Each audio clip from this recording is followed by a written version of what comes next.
কিন্তু আফসোসের বিষয় হলো এই মা তার সন্তানকে এত পরিমাণ মহাব্বত করে ভালোবাসে, এত পরিমাণ ভালোবাসা দেওয়ার পরেও, এত কষ্ট করে লালন পালন করার পরেও এক ধরনের যুবক সেই মা যখন বৃদ্ধ হয়ে যায়, সেই বাবা যখন বৃদ্ধ হয়ে যায়, সেই মাকে সেই বাবাকে বৃদ্ধাশ্রমে রেখে আসে। কি বলেন, রেখে আসে কি আসে না? বলো, আপনাদের এলাকায় এমন যুবক নাই?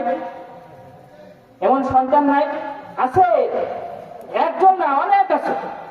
কিন্তু চ্যালেঞ্জ করে বলতে পারি, আজ পর্যন্ত সারা বাংলার মধ্যে যতগুলো বৃদ্ধাশ্রম রয়েছে, সমস্ত বৃদ্ধাশ্রমে যদি ঘুরে দেখেন, এমন কোন মা পাবেন না, এমন কোন বাবা পাবেন না যেই মায়ের সন্তান একজন হাফেজ, যেই বাবার সন্তান একজন হাফেজ, যেই মায়ের সন্তান আলেম, যেই বাবার সন্তান আলেম। কিন্তু সব পাবেন হলো ডাক্তার, ইঞ্জিনিয়ার, বড় বড় শিক্ষিত সন্তান। ঠিক কিনা বলেন? রাগ বললেন আপনারা? ভুল বুঝবেন না, আমি এটা বুঝাইনি বাংলাদেশে ডাক্তারের প্রয়োজন নাই, ডাক্তার না থাকলে রোগীর চিকিৎসা হবে না। আমি এটা বলিনি বাংলাদেশে ইঞ্জিনিয়ারের প্রয়োজন নাই, আমি এটা বলিনি বাংলাদেশে বড় বড় শিক্ষিতের প্রয়োজন নাই। আমি বুঝাইতে চাই, ও ফরিদপুর শরীয়তপুরের মুসলমান, ও যুবক ভাই, আপনার সন্তানকে আপনি ইঞ্জিনিয়ার বানানোর আগে, আপনার সন্তানকে আপনি ডাক্তার বানানোর আগে, আপনার সন্তানকে আপনি বড় শিক্ষিত বানানোর আগে কোরআনের শিক্ষা দেন, দ্বীনের শিক্ষা দেন, আল্লাহর পরিচয় সন্তানকে জানায় দেন। এই সন্তান আপনার জন্য দুনিয়াতেও মুক্তি, দুনিয়াতেও সফলতার উপায় হবে, আখিরাতেও নাজাতের মাধ্যম হবে। সুবহানাল্লাহ। আর যদি সন্তানকে দ্বীনের শিক্ষা না দেন, ইসলামের শিক্ষা না দেন, তাহলে এই সন্তান আপনার জন্য দুনিয়াতেও লানত, দুনিয়াতেও গজব, আখিরাতেও এই সন্তান আপনাকে আটকায় দেবে। এই সন্তান আটকায় দেবে, সন্তান আপনাকে আমাকে আটকায় দেবে। এই জন্য কোরআনুল কারীমে রব্বুল আলামিন বলেন, ওয়াকাদা রাব্বুকা আল্লা তা'বুদু ইল্লা ইয়্যাহু ওয়া বিল ওয়ালিদাইনি ইহসানা। রব্বুল আলামিন বলেন, আমি আল্লাহর ইবাদত করো, আমি আল্লাহর ইবাদত করার পরে ওয়াকাদা রাব্বুকা আল্লা তা'বুদু ইল্লা ইয়্যাহু ওয়া বিল ওয়ালিদাইনি ইহসানা, পিতামাতার সাথে সদ্য ব্যবহার করো, পিতামাতার সাথে ভালো ব্যবহার করো, সুন্দর আচরণ করো, পিতামাতার মনে কষ্ট দিও না। ইম্মা ইয়াবলুগান্না ইনদাকাল কিবার, যখন তারা বৃদ্ধ হয়ে যায়, বার্ধক্যে পৌঁছে যায়, আহাদুহুমা আও কিলাহুমা, তাদের মধ্যে পিতামাতার দুইজনের একজন অথবা উভয়জন, ফালা তাকুল্লাহুমা উফ, ফালা তাকুল্লাহুমা উফ, পিতামাতা যখন বার্ধক্যে পৌঁছে যায়, তখন পিতামাতার খেদমত করতে যায়, পিতামাতার সেবা যত্ন করতে যায়, নিজের অন্তর থেকে, নিজের মুখ থেকে কোনো কষ্ট দিবে তো দূরের কথা, মাকে ঝাড়ি দিয়ে কথা বলবে দূরের কথা, বাবাকে ঝাড়ি দিয়ে কথা বলবে দূরের কথা, মুখ থেকে উফ শব্দটা বের করো না।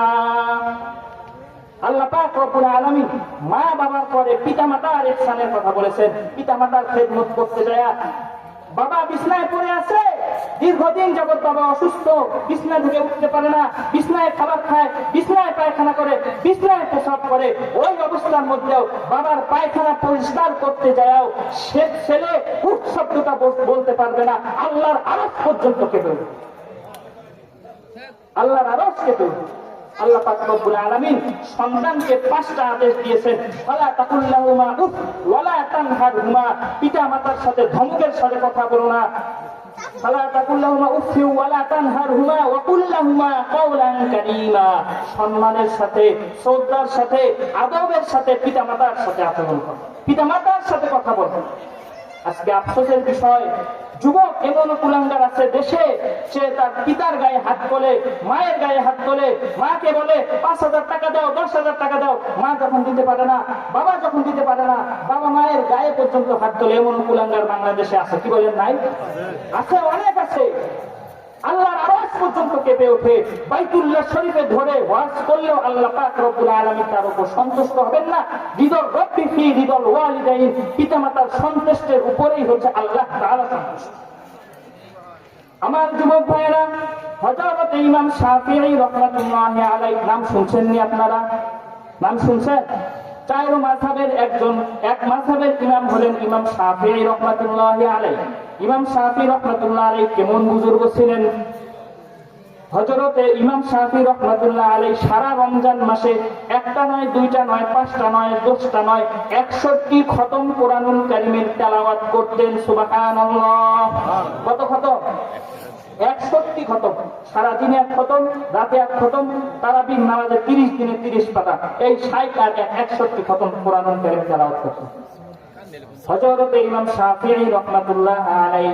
সারাদিন কাজকর্ম করার পরে, মাসলা মাসাইল মানুষকে ফতোয়া দেওয়ার পরে, রাত্রিবেলায় যাইয়া মায়ের পাশে বসে মায়ের পায়ের নিচে তেল ডলতেন, মায়ের পায়ের নিচে তেল ডলতেন। তেল ডলতে ডলতে মাঝে মাঝে মায়ের পায়ে চুনমুন করে দিতেন। মা তাকে সন্তানকে ডাক দিয়ে বলে, ও বাবা, তুমি কি করতেছো? তুমি কেন আমার পায়ে চুনমুন করো? বাবা হযরতে ইমাম শাফি রাহমাতুল্লাহ আলাইহি ডাক দিয়ে বলে, মা গো, আমি আপনার পায়ে চুনমুন করি না, আমি আপনার পায়ে তেল ডলি না, আমি তো আমার জান্নাতের তেল ডলে ডলে জান্নাতটাকে চকচকা করতেছি, আমি তো আমার জান্নাতের মধ্যে চুনমুন করে করে আমার অন্তরে প্রশান্তি দিতেছি। বলেন সুবহানাল্লাহ। এত বড় একজন ইমাম, এক মাযহাবের একজন ইমাম, সে সারাদিন কাজকর্ম করে মাসালার বিভিন্ন ফতোয়ার কিতাব মোতালা করার পরে, মাসালা দেওয়ার পরে রাত্রিবেলায় যায় মায়ের পায়ের নিচে তেল ডলে। সেখানে আপনার আমার কি করা উচিত মায়ের জন্য, বক্তৃতার জন্য? মুহতারাম হাজরিন, এজন্য সন্তানকে কোরআনের শিক্ষা দেন।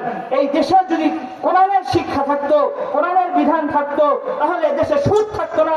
দেশে যদি কোরআনের বিধান থাকতো, দেশে ঘুষ থাকতো না। দেশে যদি কোরআনের বিধান থাকতো, দেশে হারাম থাকতো না।